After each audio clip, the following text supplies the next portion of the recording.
Donc aujourd'hui on se retrouve pour la rénovation d'un nouveau pot que j'ai reçu hier. Alors là j'ai commencé le décalaminage et, et appliquer du produit dessus. Donc le produit que j'utilise de l'eau mélangée avec de l'acide sulfurique. Alors faut faire très attention avec ce produit, il faut utiliser des gants, des manches longues, un masque, des lunettes, etc. Donc vu que c'est un acide très agressif, il faudra le diluer énormément avec l'eau. Donc c'est prescrit sur le mode d'emploi un volume d'acide pour 10 volumes d'eau, donc c'est vraiment dilué. Et donc juste en l'appliquant sur le pot, déjà il y a la grosse majorité de la rouille qui est partie. Je vous montrerai une photo de l'état du pot avant l'utilisation du produit.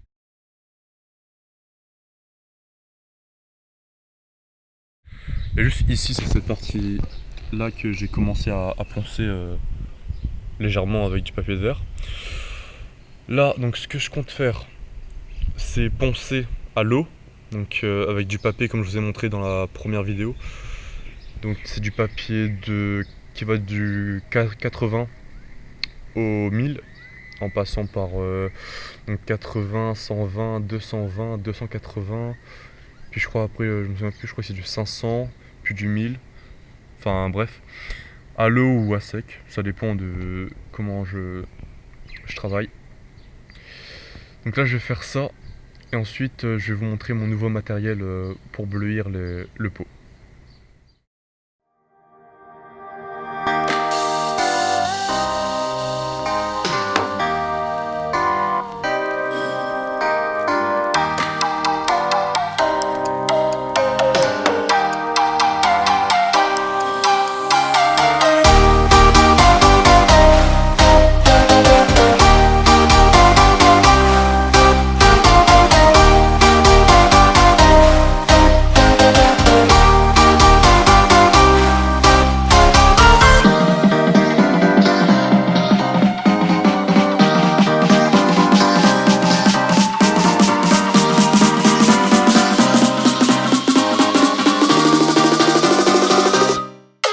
It's delicious.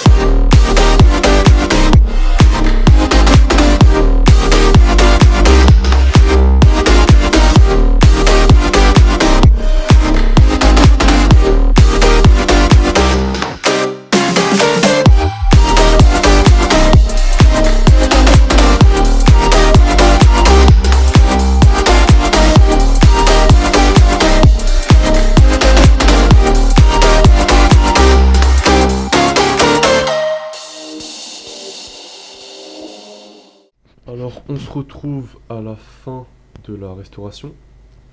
Donc je vais vous expliquer les conseils pour réussir à la perfection sa rénovation de peau. Donc déjà la première étape c'est de nettoyer le pot avec de l'eau et du WD-40 pour bien le dégraisser. Ensuite vous pouvez encore le décalaminer en mettant de l'essence dedans et en faisant brûler la calamine ou avec un décapeur thermique. Ensuite poncer le gros avec du papier de verre. Donc moi j'ai commencé au 80, puis au 120, puis au 220, au 280 et enfin au 500 à l'eau. Et mettre un petit peu de produit, donc le produit que j'ai expliqué au début de la vidéo, c'est de l'acide sulfurique que vous pouvez trouver en magasin de bricolage, donc à Monsieur Bricolage par exemple. Vous mélangez un volume d'acide pour 10 volumes d'eau. Vous en mettez un petit peu par contre sur le pot, parce que c'est pas très conseillé en fait d'en mettre sur le pot. Vaut mieux le faire sans produit encore. Ensuite, une fois ça, il restera des petits picots de rouille noire. Ces picots de rouille noire, soit vous frottez fortement au papier de verre, ou sinon il faudra utiliser une brosse métallique surperceuse. Donc vous trouvez ça pareil dans les magasins de bricolage. Là vous mettez sur la perceuse et ça part tout de suite normalement. Ou sinon il faut insister. Ensuite, une fois ça, il faudra polir avec pareil une brosse surperceuse mais la ronde.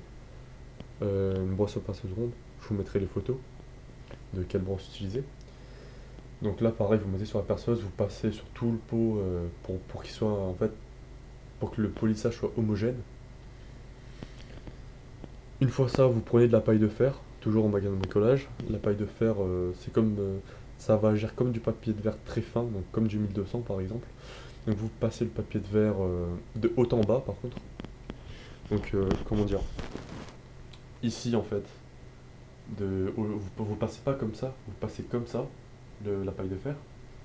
Comme ça fait un polissage homogène. Une fois que vous avez passé la paille de fer, il faudra bien nettoyer votre peau. Donc bien nettoyer avec des chiffons propres et de l'eau et essuyer avec un chiffon propre pour laisser aucune trace. Puis ensuite avec un nouveau chiffon mettre du bel gomme alu ou de la pierre blanche. Pierre blanche et bel gomme alu pareil dans les magasins de bricolage on en trouve ou en magasin moto. Donc le bel gomme et la pierre blanche, il faudra les appliquer en cercle. Donc vous faites des cercles comme ça avec votre chiffon et pareil pour essuyer. Vous essuyez pas comme ça, vous essuyez en cercle. Une fois ça, vous vous rincez avec de l'eau, vous essuyez bien avec des chiffons propres. Je précise bien des chiffons propres. Enfin, pour blanchir votre peau, vous pouvez utiliser une lampe à souder ou sinon moi j'utilise un stylo chalumeau de précision. Donc pareil, vous pouvez en trouver en magasin de bricolage. Ça coûte, les prix varient de 20 € à 60 €. Donc moi le mien c'est un haut de gamme à 60 €, donc je vous mettrai une photo. Et enfin, pour l'entretien, il faut huiler avec de l'huile de thym de mélange une fois par semaine, 1 à 2 fois par semaine. Et dernière chose, beaucoup de youtubeurs disent qu'il faut vernir le pot, mais c'est totalement faux. Il ne faut surtout pas vernir un pot de temps de compétition en acier parce qu'en fait, comment l'expliquer, un pot de temps, il faut qu'il travaille sur la chaleur et en fait en mettant du vernis sur votre peau ça va affecter le flux de la chaleur en fait et du coup ça va baisser vos performances. Donc je déconseille de vernir un pot de temps de compétition.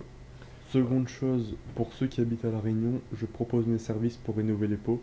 Donc si ça vous intéresse, vous écrivez un commentaire et je vous donnerai mes coordonnées pour rénover votre pot. Voilà. Donc pour ceux qui ne savent pas, j'ai ouvert un compte Tipeee, donc ouais, même si j'ai pas beaucoup d'abonnés, je commence déjà à me créer un compte Tipeee pour finalement augmenter la qualité de mes vidéos, m'acheter du matériel, etc. Parce que là je pars de rien, j'ai juste une GoPro et c'est tout.